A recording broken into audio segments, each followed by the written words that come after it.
I view my Justice Department and my Civil Rights Division and my Department of Education, I'm going to view them the same way that Johnson administration, Kennedy administration did, for far more activists in making sure the ideals of our country. So if you have racial disparities in incarceration, there are fundamental problems with that, and the federal government can do things. In the same way the Obama administration, and I was a city, they did this, used their Justice Department to investigate disparities in policing.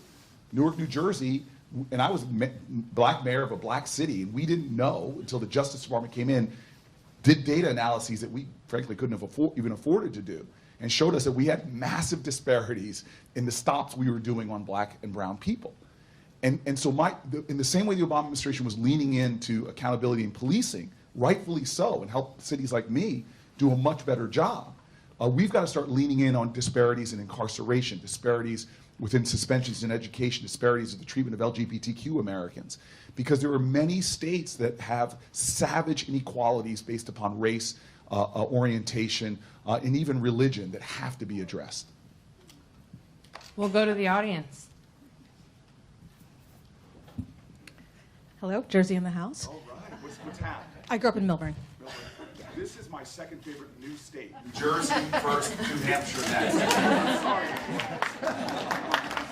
So on a much more serious nature, the current administration seems to be doing everything it can to be driving wedges between all of the minority communities in our country, whether they're Jewish communities, black communities, brown communities, Hispanic communities, Southeast Asian communities, Muslim communities.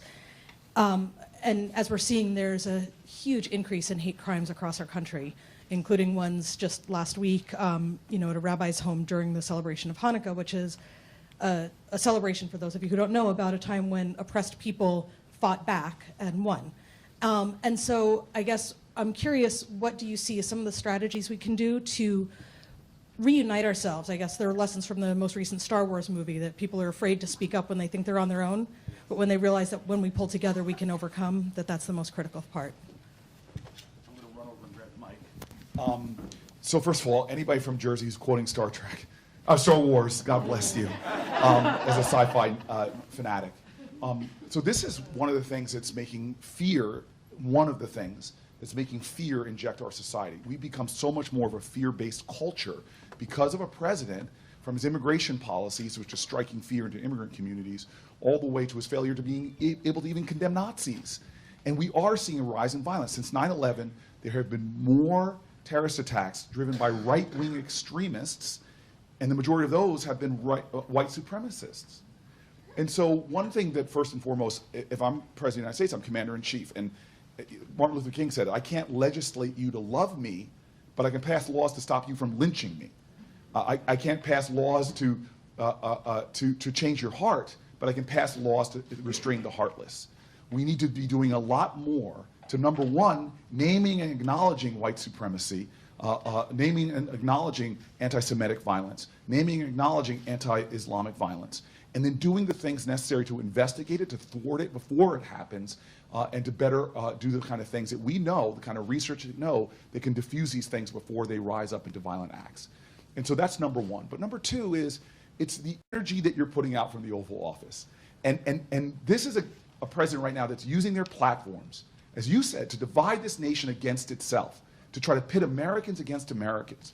And let me tell you right now, and you may not want this flavor as a president, but if you do, I hope you'll support me, because so much of my campaign is about policy issues, but it's about the thrust of my campaign is creating the conditions necessary to make those policy changes actually possible. And this means to stop hate in this country, where we, those of you from the holidays, can't even sit down now with family members because of the tribalism in our country. The 60 million people who voted for Donald Trump are not our enemy. I'm a guy that wants to beat Donald Trump, put Mitch McConnell back into the back benches, and I'm going to do everything I can to make sure that happens. But it doesn't happen by being like the very people that we are trying to get out of office. I'm running for a town hall in Iowa, about to jump on the stage, big lumbering over. I'm a big guy. I don't know if you all know this. Former All-American football player, former tight end for Stanford. The older I get, the better I was. And big guy stops me, puts his arm around me and goes, dude, I want you to punch Donald Trump in the face. And I look at him and I go, dude, that's a felony. And black guys, we don't get away with that much. and so look, we didn't beat Bull Connor because we brought bigger dogs and bigger fire hoses. We beat him because artists of activism called to the best of who we are, inspired people to get off the side. In fact, in Birmingham, when King wrote the letters in the Birmingham jail, he didn't write them to deplore the hate mongers of our country who will always be in the minority. He called to the good people who are doing nothing. And this is the challenge right now in our politics. We think the end is to beat each other. Well, I'm a Democrat that's going to tell you right now, the end goal for me is not beating Republicans, it's uniting Americans in common cause and common purpose. And that brings me to the last. I'm going to use my platforms every day to heal, to inspire a more courageous empathy, to ignite a revival of civic grace. These are all things that are critically important. But you said one thing, though, that I want to be very clear. Anti-Semitism is on a massive rise. The Muncie stabbing attacks were anti-Semitic. We need to call it and name it. But there's also something. It wasn't either or. It was both of these two things. We in this nation, one of the shames of our country is how we treat Americans with serious mental illness. We now, the biggest institutions that are housing people with mental illness are our prisons and our jails. And people with mental illness are coming in and out of our prisons and jails, never getting the support they need. And by the way, they should never be going there in the first place. And so if you drill down on the Muncie attacks, here's a person that showed so many signs of crisis, of serious mental illness, schizophrenia, but we don't have a society to affirm the dignity of all people and try to treat people that have these medical conditions. That is a civil rights issue. It's a human rights issue. The shamefulness of a society that takes people with mental illness and puts them into conditions that make their mental illness worse. This is why the last thing I fought to get in that criminal justice bill was a ban on juvenile solitary confinement in the United States. Because psychological professionals in our country without call that a human rights violation. And it does. It is proven it triggers mental illness or causes mental illness. You're much more likely to commit suicide as a child when that happens. And so under my presidency, this is what I mean. The call of a president is to use their constitutional duties, but the other call in the highest office in the land is to use that platform to inspire that grace and that empathy, to create the necessary preconditions that call good people back into the field to keep the fight going, to affirm the dignity and the humanity of all people. So I want to build on that with an interesting issue, and that's surveillance. Because one of the concerns that's come up is with the rise of white nationalism, there's a desire for increased domestic surveillance. And as a civil liberties organization, surveillance is deeply troubling to us because any surveillance that can be used on a terrorist organization can be used against local protesters. So how do you balance this? How do you balance this pursuit of fighting hate crimes while also preserving personal privacy and making sure that surveillance is not misused by the government? Well, I'm actually a guy, and I hope people will watch the movie Street Fight. If you don't think love is the most powerful force, I hope you will watch the movie about how I beat a political machine in Newark. It was nominated for an Oscar, unfortunately lost in the Oscars to a movie called March of the Dagnab Penguins. But as was said in that movie, I literally, by the police, had my phones tapped. I was a political opponent. This might remind you of something that went on in the White House recently, where somebody was, I believe, somebody was using their power to violate fundamental rights. And this is a tough balance. We went way away from this. Remember, after 9/11, fear is a toxic thing, and people were willing to surrender basic American freedoms in the name of security. Well, when you do that, you lose both. You lose your freedoms and you lose your security. And as a guy that actually had to run stuff, this is an authority issue. So when I decided to put cameras all around Newark in public spaces, the ACLU of Newark complained. And I said, I don't know if we're going to agree on it, but we brought them to the table to literally write with us the standard operating procedures of what we could do and couldn't do with those cameras. We've got to find a balance with this, but there's got to be far better accountability in the federal government than we see right now. A lot of people think that, again, in this context of Trump, there are a lot of points that are being made. The FBI recently, their Inspector General report brought out a lot of very bad practices. FISA courts, I can go through all the things right now that disturb me deeply. I go further than this. Privacy on the internet. And these devices that we carry around hold our most intimate information. Who can get into that and who can't? So if you are not every day wrestling with these thorny issues, then problems are going to happen. And my commitment to you as someone who has been the subject of the abuse of this kind of power is to find a way to strike that balance. And one of the ways to do this is to invite civil rights organizations to the table to help craft these policies and find that correct balance. So speaking of tech, which is what you just mentioned, you support third-party privacy, right? Which is information held by a third party like Facebook, Google, Amazon. And one of the issues that comes up here is how do you prevent companies from sharing data? Because we had a third-party privacy bill here in New Hampshire and had DC lobbyists coming up to fight it because tech companies earn their money off of private information. So here's the other balance, right? How do you strike the balance between supporting private business and also preserving personal privacy?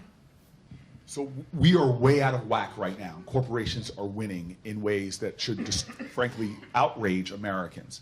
I lost in this vote in the Senate with other Democrats when cable companies, who we're paying, came to the United States government and said, we want to be able to take your viewing data now and sell that. I'm already paying you, and now you're going to actually take my viewing data and see how much sci-fi I actually watch? This is outrageous.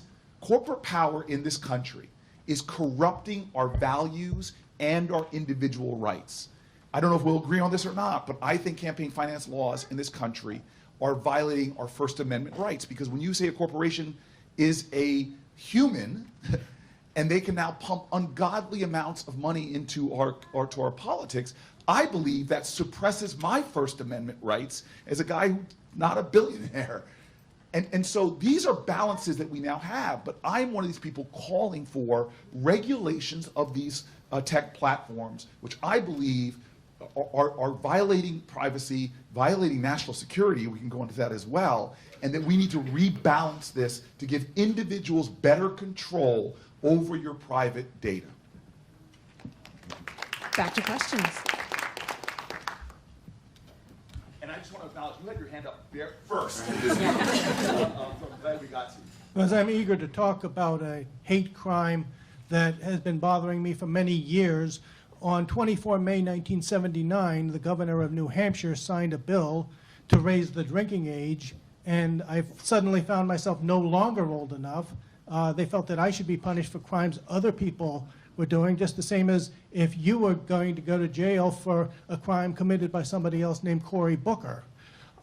It's amazing that some people think it's terrible if the president withheld foreign aid as a way to pressure President Zelensky into doing something, but it's perfectly okay for Congress, that's you, to withhold highway construction money as a way to pressure state legislators and governors into committing a hate crime against people under 21.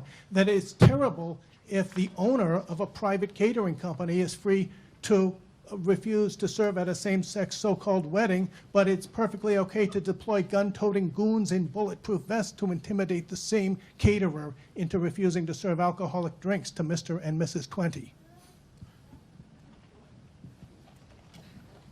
So I want to really talk about the substance of what you talked about, but I think we run into some problems in this country when we equate things to hate crimes. Look, I live in New Jersey, and we just had a horrible shooting attack on Orthodox Jews in Jersey City. A person motivated, and you see their manifestos and the things they've written by hatred.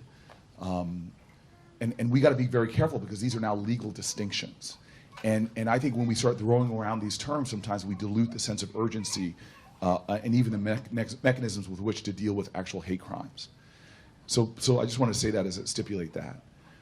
The second thing about federal government doing things to drive down drinking ages, and especially designed republic to affirm states' rights, and I think that's really what you're getting to, is where is the balance on these things? And sir, I'm going to be completely honest with you. I have never thought about drinking age as a policy issue. It's never been on my sort of agenda, and I'm open to learning more. I don't know the history you talked about. In 1979, I was a 9-year-old boy trying to figure out how big I can grow my afro. And so I'll look at these issues and everything like that, but I do worry about that balance. And as an African American in this country, I'm uniquely aware that people continue to try to suppress the rights of minorities in this country under the guise of states' rights.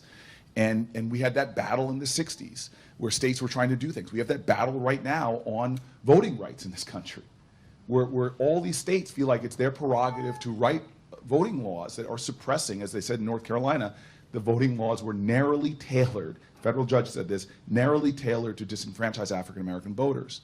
And so again, I've said this, you know my bias right now, I respect states' rights, but if you are violating the rights of transgender Americans, violating the voting rights of all Americans, if you are targeting minorities in your state in ways that I believe violate federal law, my Justice Department will uphold the law. I will not do what this administration is doing, is pulling back all civil rights protections from affected groups and really allowing free rein for states to do things that are violative of what I think are basic American principles established by the Bill of Rights. You mentioned an issue that is actually very pertinent in New Hampshire right now. I know what my cue is. I saw her walk right So, Can you tell me your name? yeah, please? my name is Polana. Nice to meet you. So I joined a friend today at the DMV as, for those of you that don't know, yesterday at the DMV, New Hampshire officially started offering non-binary driver's licenses. Yeah, it's super. One of my endorsers, Jerry. Oh, No, but I was pointing to Senator Waters, who was a co-sponsor. Yeah. Okay. Other endorsers. Okay. And multiple. I had to say all multiple my endorsers are here. Yeah, so I went with them, and it was just like sheer joy as they got this X, and we went out to breakfast afterwards, and they were like, now I want one on my passport, but that's not an option. So I'm just curious, like if you were to be elected, would you support non-binary identities in legal documentation? Yes. If you want a short answer, yes. And I want to say something why. Again, one of the early books, I had this mother who was, I still remember when Roots was coming out, getting back to the 70s, and my mom was one of these mothers that I used to just get upset about when I was a child, but now I'm like, she's a superhero to me. She's like, well, before we watch Roots, we will read the book. and so one of the early books I wrote was one called The Invisible Man. And when we as a culture render people into invisibility, you're rendering them to a space where rights are violated, where oppression is heaped upon them. When you bring people back to the center of affirming their dignity, their identity, you begin to move towards justice far more. And so this is not an issue of convenience. No, this is a fundamental issue of justice. And so I want to go one step further, because when I was mayor of the city of Newark, I am a guy that believes, and again, John Lewis I'm talking about a lot, he has this idea of like good trouble. And I knew that this was going to cause good trouble because it was 2006 and the Democratic Party leaders had not yet evolved on LGBTQ issues. And they were opposed to marriage equality. But even more than that, they passed awful legislation like the Defense of Marriage Act. And so I'm being one of these. There was another mayor in California named Gavin Newsom, who I love to death. He's a dear friend of mine, that we were trying to cause a lot of trouble on the mayoral level. So I became mayor, raised the American flag, and then the next flag I raised in front of City Hall was the pride flag. Well, I got thunderous hate calls to City Hall with people, not anonymous hate calls, people telling me who they were and why they would never support me again. And then I got more cantankerous, and I just said, okay, well, I'm a mayor. We have the power to marry people. I will not marry anyone until everybody can get married. And then my mom calls me up. She's the first angry call and says, Cory, you're single. Please marry one person. So I just want to say that a lot of times this is a victory, and I'm proud of what you all have done here. Marriage is a victory. I'm proud of that. But what should have everybody upset and gets me very emotional is the sheer physical danger of being gay in America, of being transgender in America. We just finished a year where 19 black transgender women were murdered because of who they were. We still live in a nation where 30% of LGBTQ children report not going to school because of fear. The violence in this country the bullying, the intimidation, the firings, because in the majority of states in America, you can be fired. You can post your wedding pictures online, but you can be fired from your job with no legal recourse whatsoever.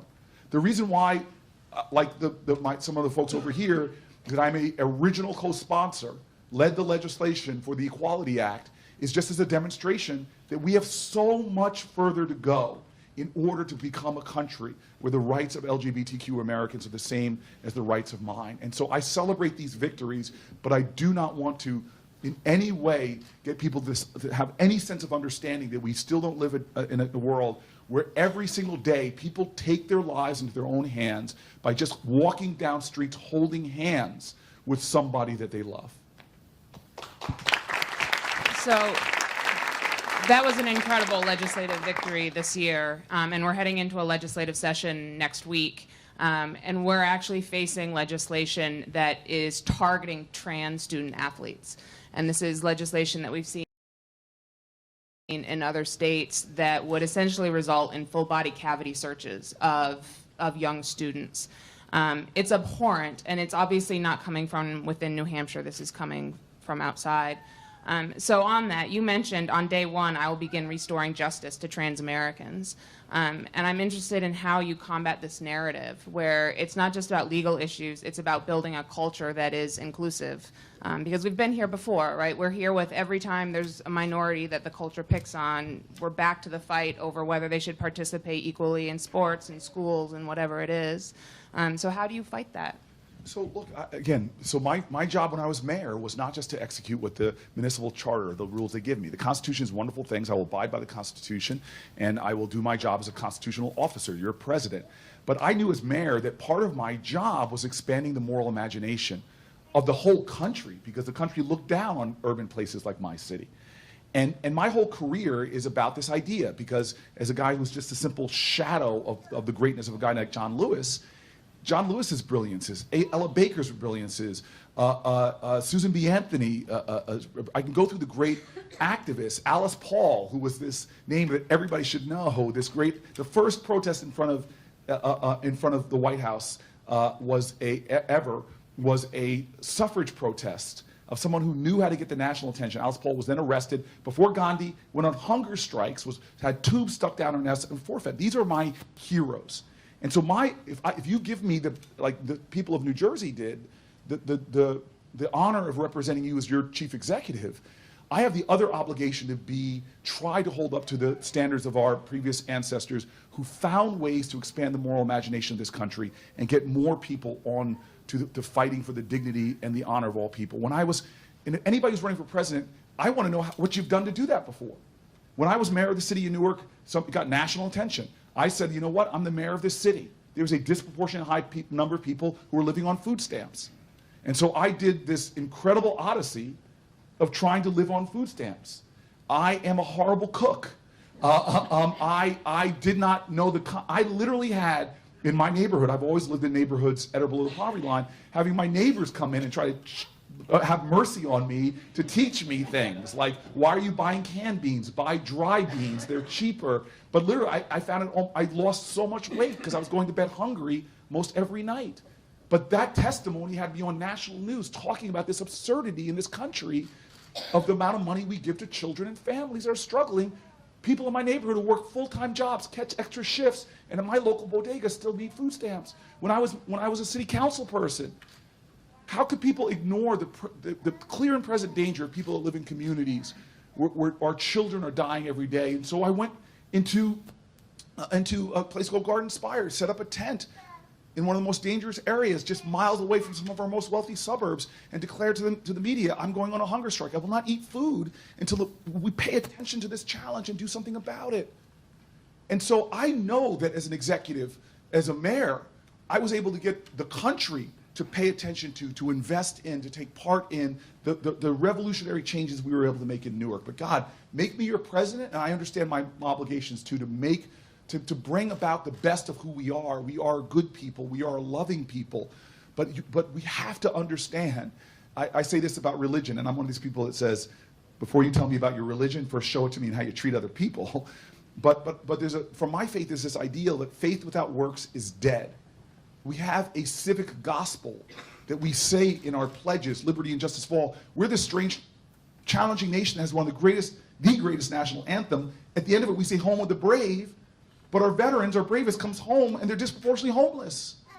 And so every single day, I'm going to be doing things. This president, look at his Twitter feed. It's nastiness. He almost has a bravado in his meanness. I'm one of these guys that's going to break a lot of norms in your presidency as well, but not break them in the way he's doing for demeaning, degrading, and dividing. I'm going to be breaking norms like I did as a mayor, like I did as a city council person, to try to challenge us to have a deeper empathy and grace and decency towards each other, because that's our legacy, that's our history, and I believe that's going to be the future of this country, to rise up with that spirit and truly make this a nation that lives up to its greatest words that we say in our songs and pledges. So to live up to that, we would want to add gender identity to federal non-discrimination protections, which means getting it through Congress. And so here's the issue of bipartisanship. Right? I mean, we could also talk about reproductive rights, issues that are inherently civil rights oriented and have unfortunately become inherently partisan. And so we've had a number of candidates come in and commit to making these very sweeping reforms that they themselves can't achieve because you have to get it through Congress. So with that same issue of emotional courage, how do you achieve bipartisanship on issues that haven't been for quite some time, like trans rights, like reproductive rights? So just 2 quick points on that. The first is, this is why if you want to heal this country, you cannot do it in a partisan way. And I'm very serious about this. King said that darkness can't drive out darkness, only light can do that. Hate can't drive out hate, only love can do that. There are people that come up to me and say, I want a Democratic president that's going to fight fire with fire. I ran a fire department. It's not a really good strategy, When I got to the Senate, I started on this odyssey of trying to have dinner or a meal with every one of my Republican colleagues or go to their office. I went to dinner with Ted Cruz. It was hard. It was hard to find a restaurant because I'm a vegan and he's from Texas, for crying out loud. But he and I passed legislation together to help communities recover after a natural disaster. I go to Bible study in a right-wing conservative chairman of a committee in Hoff's office, and I noticed there was a black girl prominently placed on his shelf. I found that curious. It turns out that she's adopted by his daughter.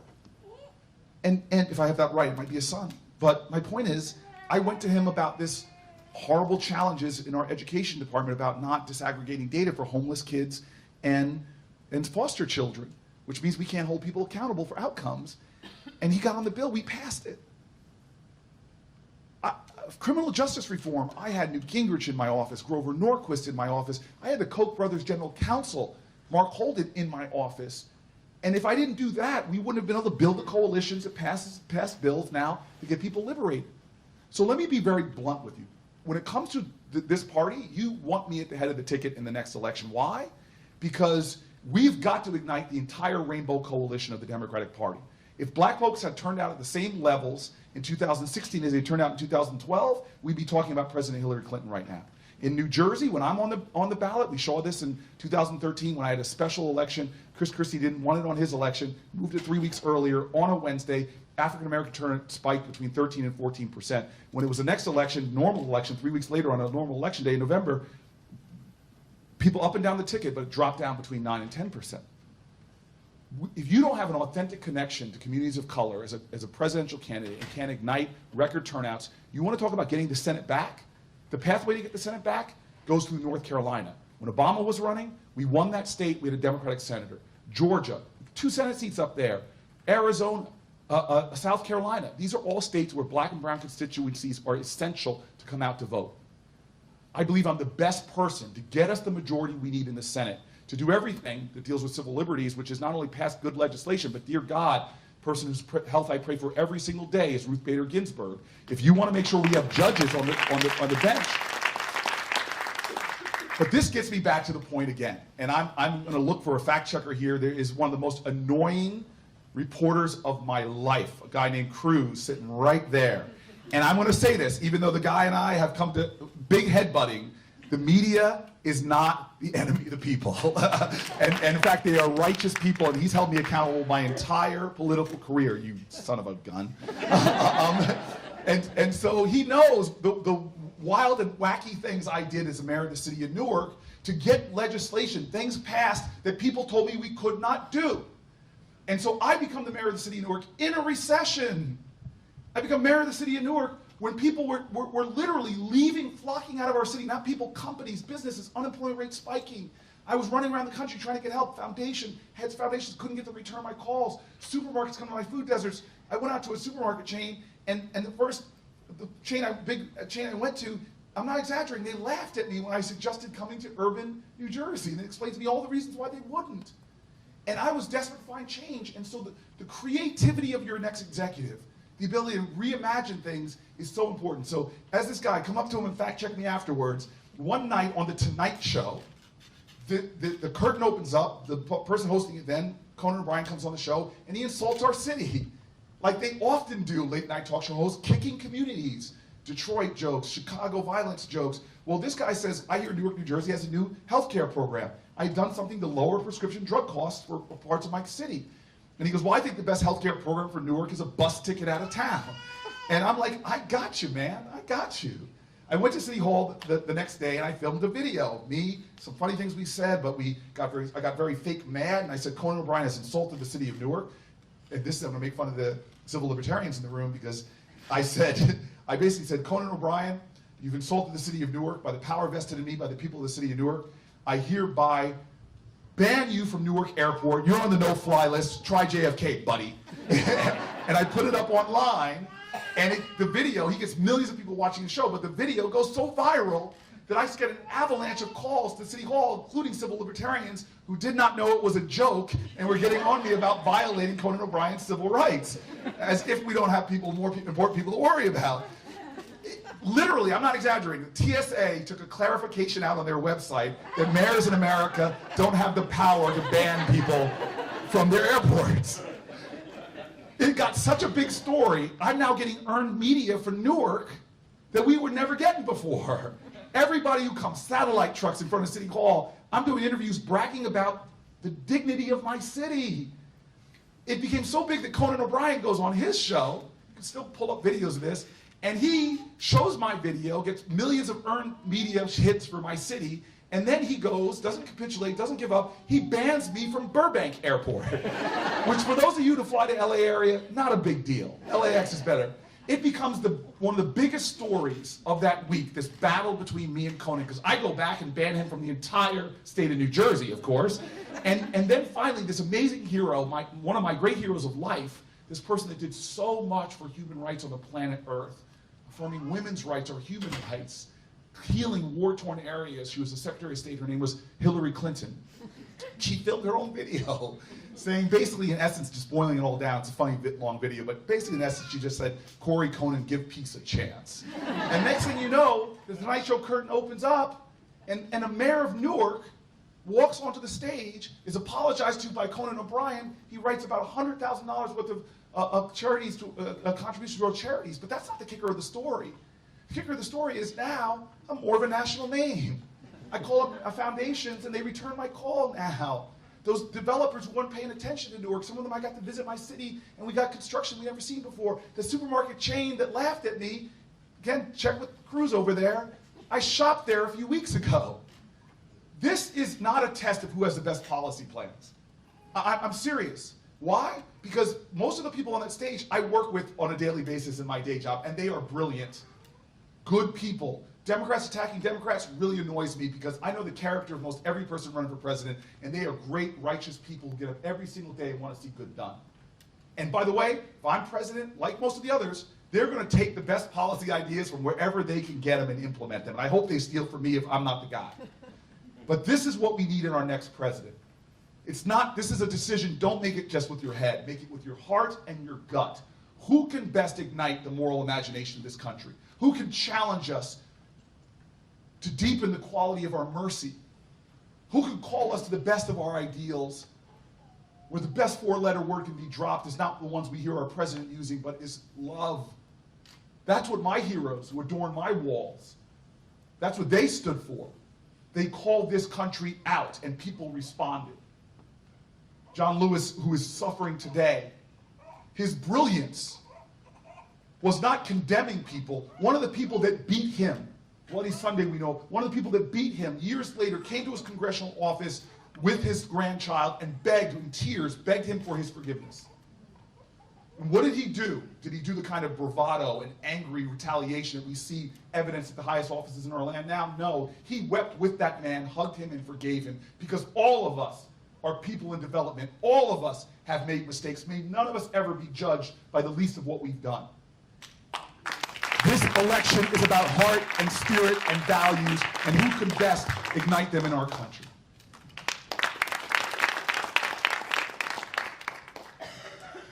You are a multitasking guy. You've got the camera, the filming. Some people would say that. What does your arm say, though?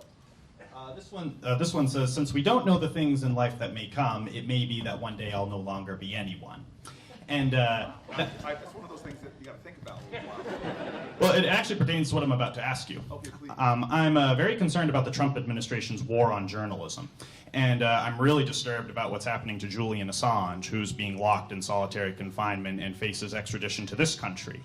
So I'm wondering, as president, what are you going to do to defend this man who has done quite a bit to inform us about what our government is doing in our name?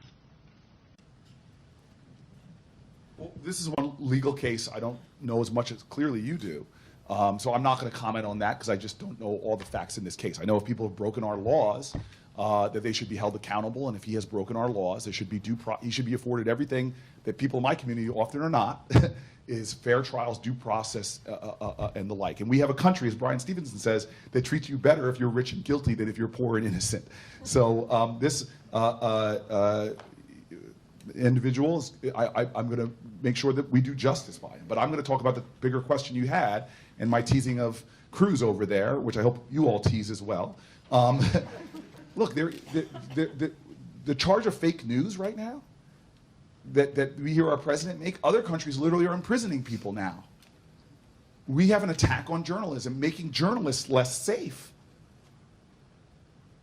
We are hearing things that authoritarian and totalitarian governments say all the time, coming out of the mouths of people in our highest offices. This is a crisis in our country, and even equally challenging to me is the fact that the very strategies of the Russians is this misinformation idea, is to try to make America get to the point where they don't know who to trust anymore, where objective facts aren't facts anymore.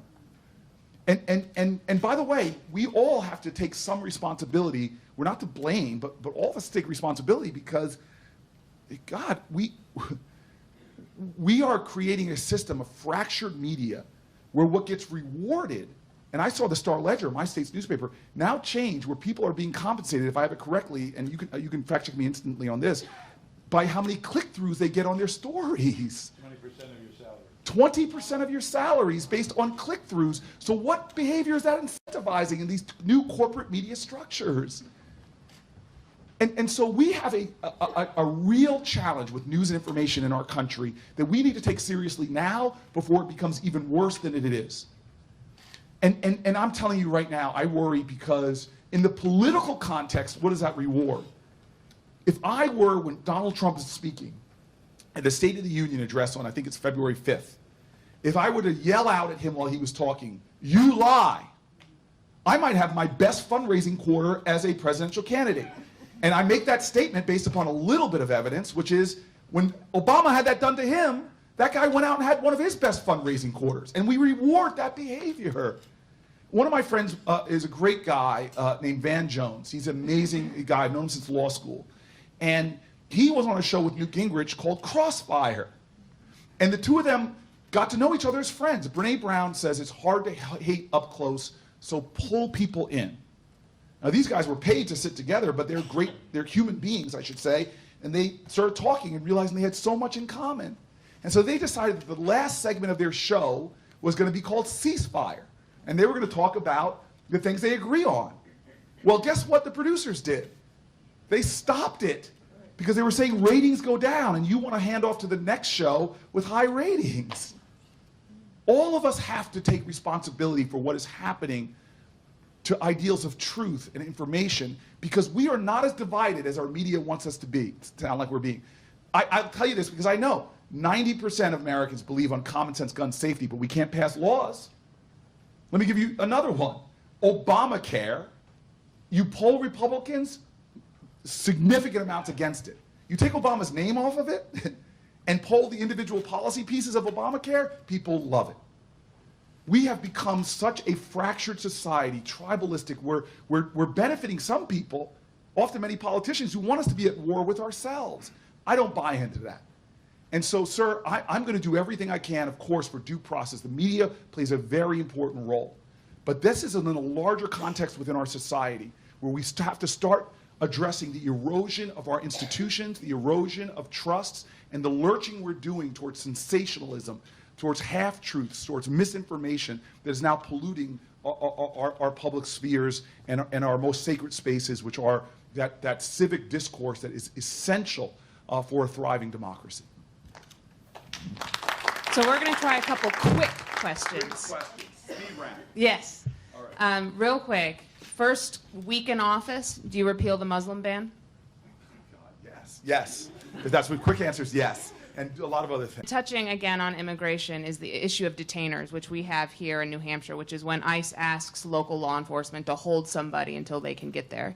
As president, would you end the use, would you prevent ICE from utilizing local law enforcement like that? The best way to look at future actions is to look at past behavior. When I was mayor of the city of Newark, the 287G program, we became vilified on Fox News for just saying no. And because you have your local police doing federal immigration law, you create lack of safety for your community, because immigrant communities, the toxic fear I talked about, now in the city of Newark, my local cops tell me this all the time.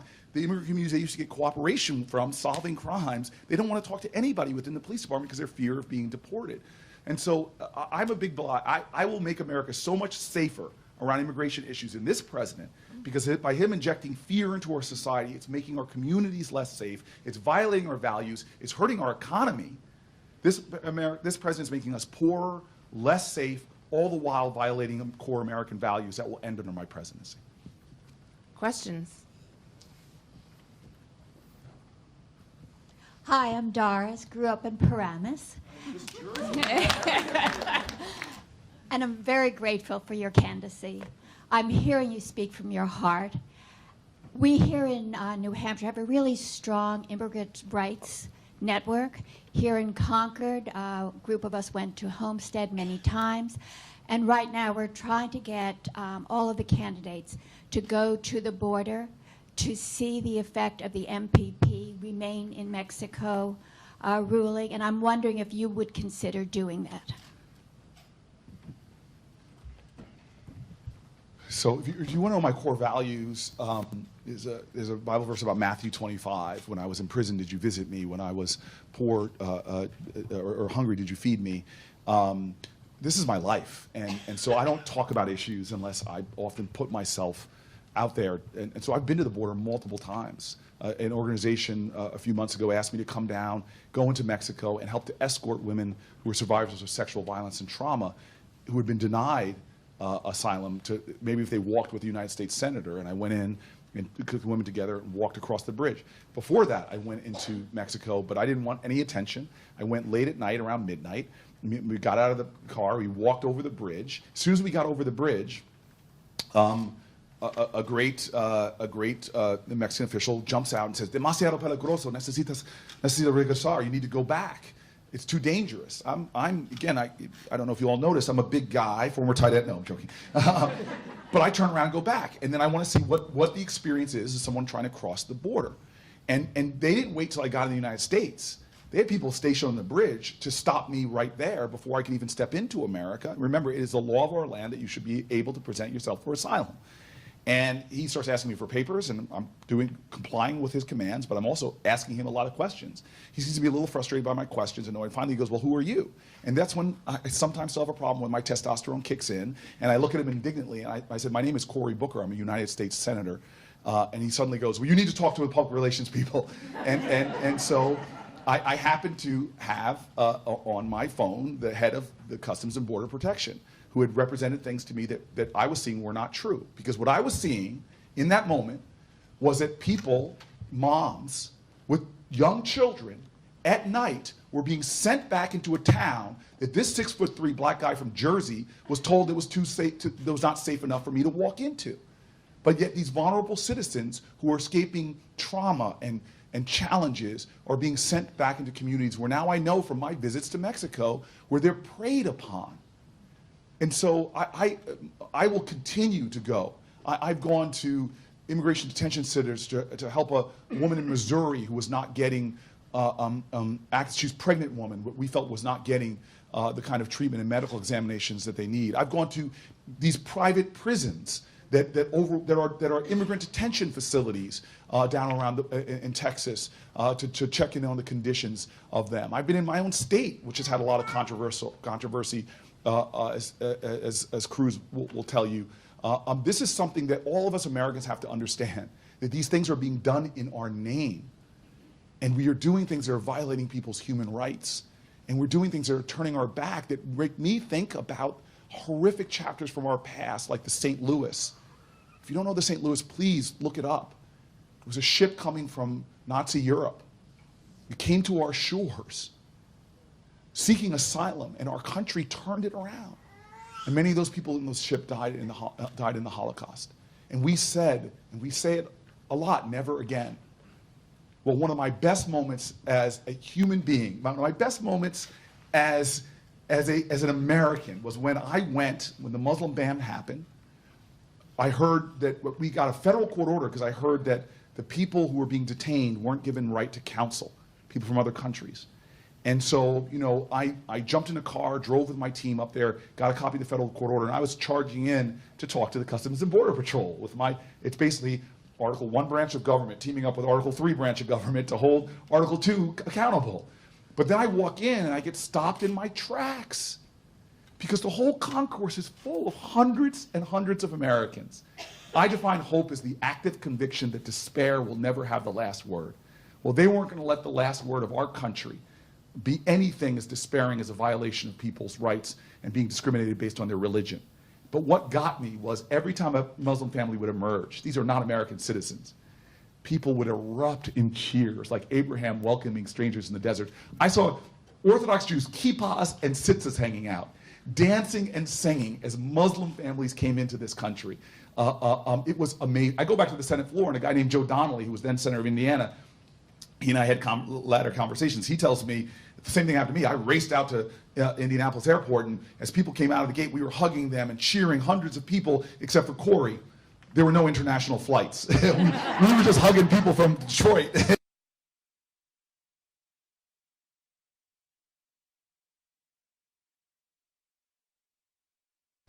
As long as I'm an American, I will not preach our values more than I try to act on them in my personal life, my professional life, and everything that I do. All right, we're running out of time, so we'll end with one really quick question, which is on reproductive rights. It's January. Roe v. Wade anniversary is this month. If you were president, would you prioritize repealing the Hyde Amendment? Yes is a short answer, but it's not enough. So much more has to be done in these areas. This is an attack on many Americans, from transgender and non-binary Americans. It's an attack on women. And I want to be very specific as a guy, again, that has been focused from the time I was in college on low-income communities. This is an attack on low-income Americans.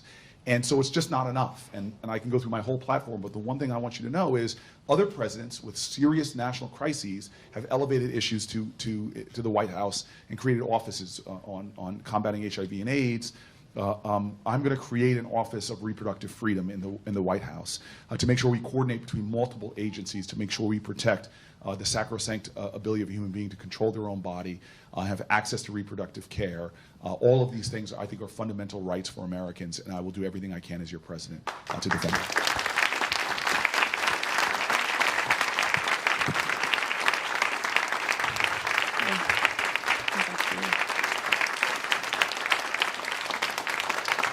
Thank you, everyone. And we want to thank the Senator for joining us today. And please, if you don't already, please follow the ACLU on Twitter. We will be having more of these. You'll have more opportunities to question your 2020 candidates. So thank you so much for coming.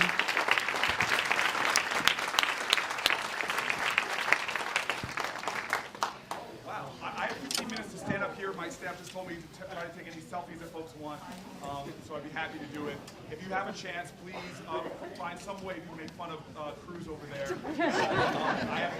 We have to live together. I have to go back to